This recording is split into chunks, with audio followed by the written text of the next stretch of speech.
Hi there, intellectual and magical people. Thank you for tuning in. This is Mihai from Romania, and today we are going to discuss something very interesting. Now, our first question, the first question of our series, is from Glitch Bottle, aka Alexander F. So excited about your new channel to share your expertise, Mihai. Love it. Question. We always hear of the Vatican digitizing manuscripts and putting scans online. Where do we stand with the Vatican digitizing and uploading manuscripts? Is it still an ongoing process? Also, what other digital libraries do you recommend people can look to check out esoteric uploads? Thanks. Thank you so much for the question, Alexander, in the voice of Winston Churchill. Very odd choice.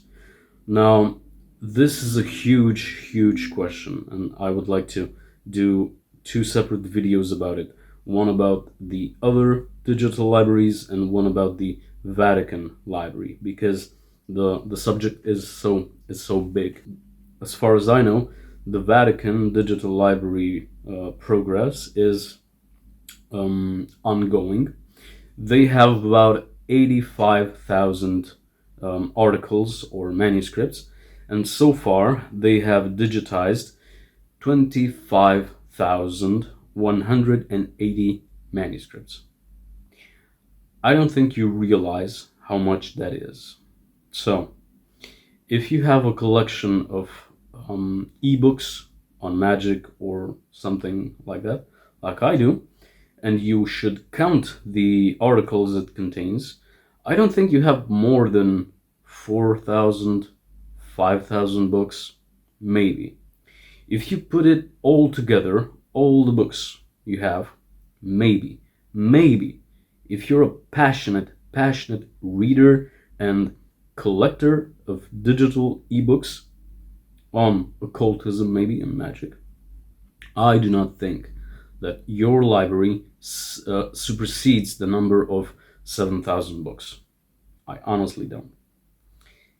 So they've digitized 3 times more than the books you would have on your hard drive about magic, and they still have more to digitize.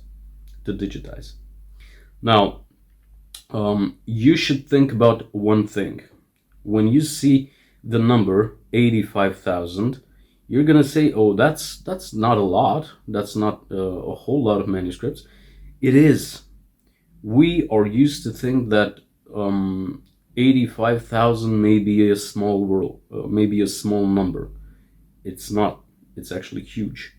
If you would see 85,000 books in one place, you would be overwhelmed. Now, the problem for researchers and for people like you and me is that we think of these manuscripts or these materials as being not as they are. What do I mean? Well, I have here a copy of the Morgan translation of the Sefer HaRazim. It's a small work, but of very great impact to the world of magic and scholarly study on magic.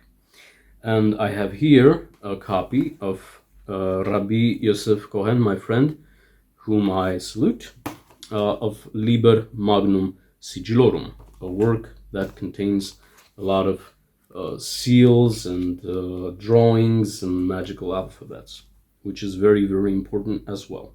Now, we think of these as two books. The funny thing is, in one manuscript of the Vatican Library, this might not be considered a book, and this might not be considered a book. A Vatican manuscript might be like this and contain, bound together, 10, 20, 30, how many books you desire. So only one manuscript from the 85,000 manuscript would be just about 2 or 1 or 40 magical books, different ones with different subjects, different histories, and different authors and different thematics. So there would be more than one book in one manuscript. It's called a codex. It's a collection of texts. So this is one problem. Now, the second problem, people are self-centered. So they believe that the domain they're interested in is the most important domain that all humanity should focus. If you're interested in history, people should do more and publish more and translate more from history. If you're interested in magic, you should think that people should scan more magical manuscripts and translate more magical manuscripts. And if you're interested in the history of medicine and of botany, you would believe that more books on botany and anatomy and the history of medicine should be translated, scanned, and published, and stuff like this. Now, a while back, I wrote a small story, funny post on Facebook, which, with your permission, I would like to plagiarize from myself and tell it to you.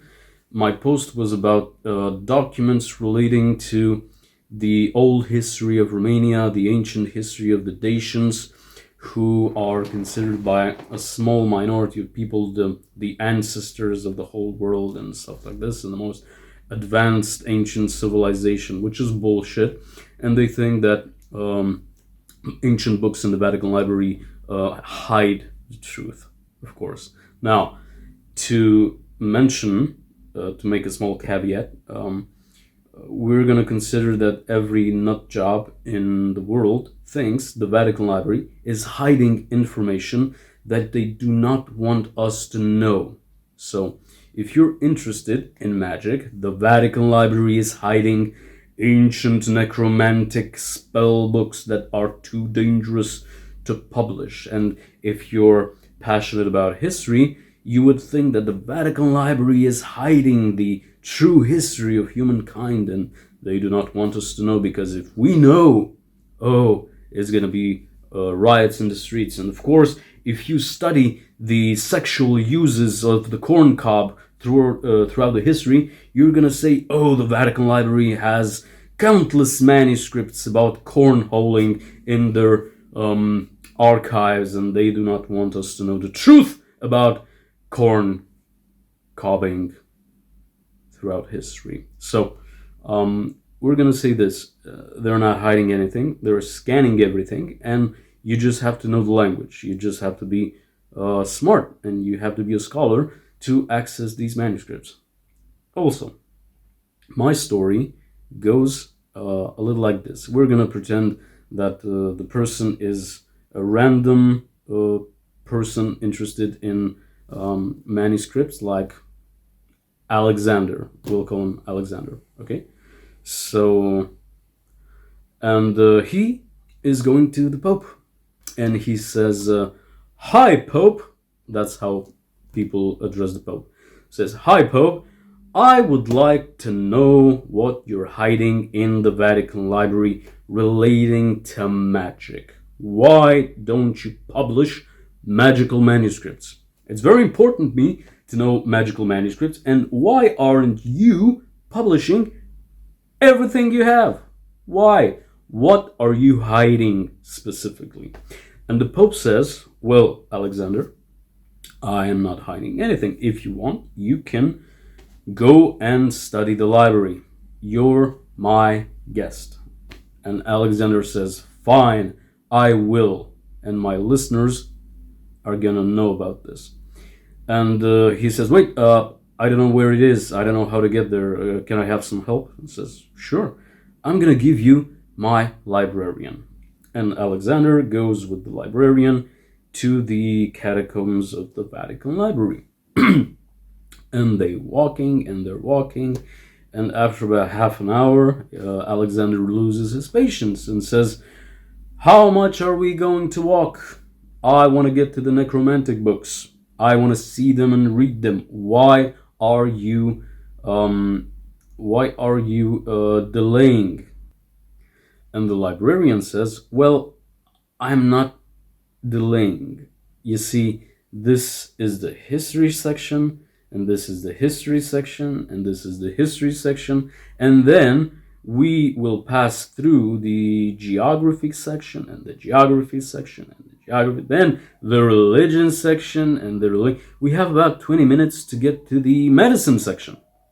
Why are we going there? Well, we don't have a lot of texts that are just magic. So you have a text which is about medicine and the properties of plants, and then you get a small treatise on magic. So you have to choose from a lot of books relating to astronomy and medicine and history. There are a few books related to magic. There's no section on magic in the Vatican Library, which is true.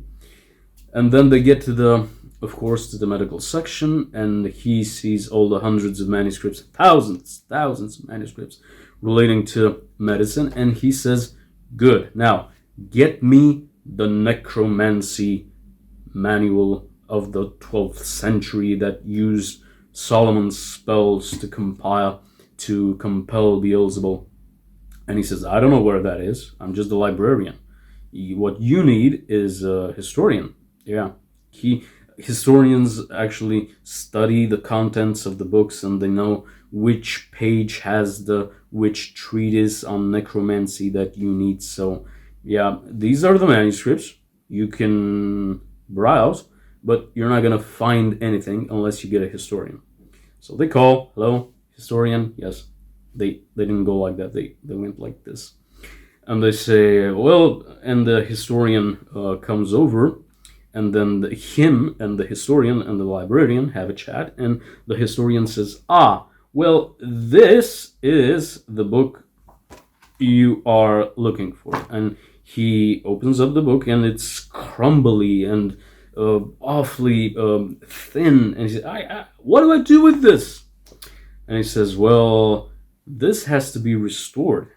So the best we can do is send it over to the lab and piece every single piece together, and then have a whole page. Then the whole pages need to be brought together, and then they have to be sewn, and then they have to be bound in one single copy so you can open it and read it. That's going to take about a year or two. And he says, okay, what about another book? Okay, this is another copy from the 13th century. And he opens it up and he says, what the fuck is this? I can't read it. It's not in my language. How can I read it? He says, well, I'm just the historian, so I don't know the language. You have to call someone who knows the language. Do you know what language it is? He says, no. And then the historian says, well, this is Latin. You have to have someone who knows Latin. And they call the Pope and says, this book is in Latin. Why is it in Latin? Why is it translated in my language so I can read it? So the Pope sends over a Latin translator, because everybody speaks Latin in the Vatican. So he opens up the book and says, well, I know Latin, but I don't know the script. We need a paleographer to read the script with the kinds of little thingies and I can read it. It's not a normal alphabet. Okay, and they call the Pope and they send a paleographer. So the paleographer starts reading the manuscript and reads it to the Latin guy, and the Latin guy translates it into English so Alex can understand it, and they go back and forth every page. So after about 3 pages in 5 hours, they finally have their fill, and says, we're gonna come back tomorrow. So they call the Pope and say, hi, we need some food, and I need to stay somewhere and to sleep, because we're gonna do this the next day. And the Pope says, okay, just come on over. And they come over to the Pope, and the Pope says, no. Why not? Well, Okay, I'm gonna allow you to do this if you can pay for your own accommodations, but um, this is not about just accommodations. You will need more than one book. Is it true? Yeah. We need all of the manuscripts related to magic to be translated and published in English, and we need to do it. It's imperative. And the Pope says, no, it's not. I do not care about your project. You see, you want about maybe 5,000 books. You want the books to be restored, then you want the books to be scanned, then you want a paleographer to make a transcript of the manuscript, and you want a language specialist to read the book that the paleographer transcribed. And as well, if we have an Arabic manuscript, you have to have an Arabic paleographer and an Arabic translator. If it's in Aramaic, you need 2 more people. If it's in Greek, we need 6 people. If it's in Portuguese, we need 2 more people. So, the 5,000 books on magic that might contain magical manuscripts are written in about 20 languages. We need a team of about 80 people just to get the text. Then you would want these people to have food and shelter for about 10, 15, 20 years, all on my money, and then we should publish it in a language that you can understand, let's say English, with a few thousands of books on my money. Well, I cannot do that. And Alexander stares at the Pope and says, ah, you're just hiding the information. Yeah, that's about the truth of the story. So it takes a lot of people to translate a magical manuscript. It's not that easy. The Vatican Library is not hiding anything from you. Now, if you will go to the digital collection of the Vatican Library, you're gonna see a lot of manuscripts. You're gonna see a whole different lot of manuscripts, and we are gonna treat this in a separate episode, so we can find out why it's so hard to find magical manuscripts. Thank you so much, and we'll see you next week on Wednesday.